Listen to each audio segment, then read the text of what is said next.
I sincerely hope this game will die in its first week. Wuthering Waves is gonna flop so hard, I can't wait to see it. Success is not a word I would use for a game that is going to last barely 2 months. Not gonna lie, the character intros are gay. I don't even play Genshin, and I can tell that this is a Genshin club. Wuthering Waves is killing it.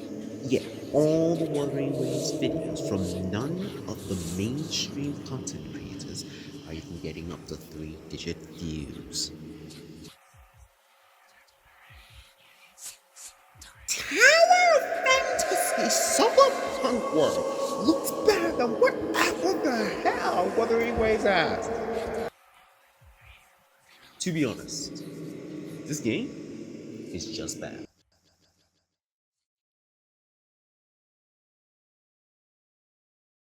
If there's one thing I regret about making Wuthering Waves content, it's the fact that I never actually made a record of all the people who were hating on the game, saying that this game would never be successful, saying that it would never make it past the first month of release. To all those people, I say, Wuthering Waves just passed $100 million in revenue, and it's only on mobile.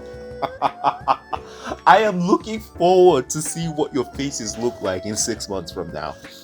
Let's get into the video, shall we? When Wuthering Waves launched 2 months ago, I wanted to immediately get into talking about the revenue that this game has made, but I decided to hold off on the video and actually wait till Wuthering Waves had stayed about 6 months after release before I started talking about the revenue. But when I saw that Wuthering Waves had finally managed to cross $100 million in just mobile revenue, I knew I had to make a video immediately. I'll still make another video at the 6-month mark, but this is something that a lot of people were not expecting to happen, and I just want to rub salt in all of the haters' wounds. Now let's break down the revenue charts that Pocket Gamer gave us. By the way, if you want the link to the article, I'll link it down below.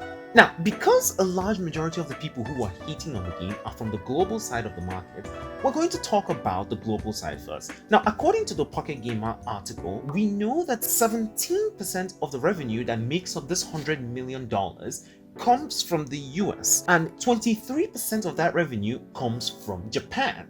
Now, in case you don't understand how much money that is, 17% of 100 million is $17 million from the US alone. And from Japan, that's $23 million. You put those two together, we have 40 million. This makes 40% of the entire revenue that came to Wuthering Waves within the last 2 months. This is the same game that people said was dead on arrival. Some people said that it wouldn't last a week. Some people said some even more atrocious things that I don't even remember. I'm sure some of you who are watching this video actually know what I'm talking about. You've seen some of these people.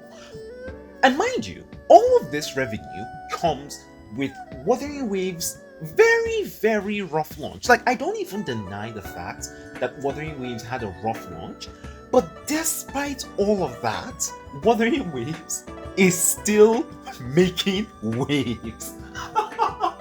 Oh my goodness. Listen, I've been struggling throughout this entire video not to laugh too much, but it's so hard not to. Where are all the haters? That's what I want to know. Where are all of you people now? Like, where is every single person that said all of these things that they said about Wuthering Waves? Because I would really like to know what you guys are going to say about Wuthering Waves now. Are you going to say that it's botted? Because there were some people who talked about the pre-registrations being botted and that we were never going to actually see that many people actually playing the game. Listen, this should just be a lesson to people who naturally like to hate on games. This includes both me, who's actually making this video, and you who actually didn't criticize Wuthering Waves. Don't be too fast to actually judge something. Let's actually wait until we get it in hand, and then we can say, oh, this is bad, or that is bad, and it's probably not going to do well.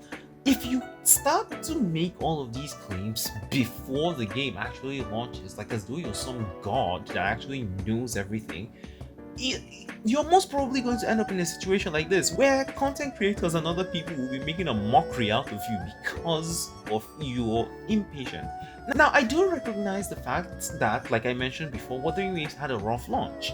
If Wuthering Waves had a better launch, the amount of revenue that they made would probably be a lot more than this. If Wuthering Waves was compatible with a lot more lower end hardware, I feel like this income would probably be a little bit more than what it is already. If Wuthering Waves started off with Yinlin instead of Jian, and then the second banner was another female character that a lot of people liked, this revenue would probably be a lot more. If Wuthering Waves included things like skins and the rest of them, this revenue would have been a lot more. I'm sure you get the idea of what I'm trying to say. And here's the thing, I've said this before.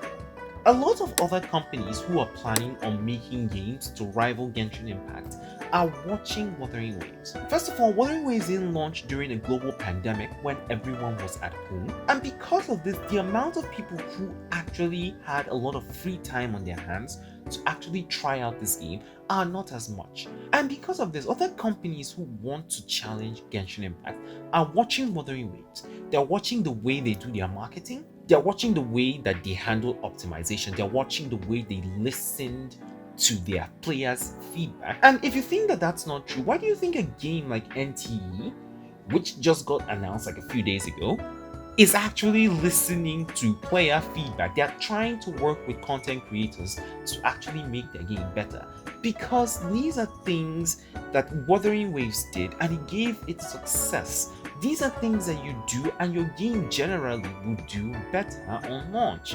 Listen, like I've already said, the moral of this video is don't be too fast to judge anything at all. Even if you're apprehensive to it at first, give it a chance. And this sort of ties into the whole NTE versus Project Mugen thing. It hasn't become a problem yet, but I do think that eventually there's going to come a time when people are going to be like, NTE is better, Project Mugen is better, this one isn't going to do well, that one isn't going to do well. And I just want to say it ahead of time, please guys, wait until the games actually launch. When the games launch, then we can say that X game is not going to do well, or X game is trash, or whatever. Before the game launches, it's not right that you just hate on a game like this. It really doesn't make sense. I thoroughly enjoyed myself making this video actually. Thank you all so much for watching. I'll catch you guys in the next video. Subscribe for Wuthering Waves, Azure Familia, NTE, and Project Mugen lore videos, guide videos, challenge videos, and some other kinds of videos that I'll make from time to time. Also join the hideout on Discord, and I'll catch you guys in my next video. Peace guys.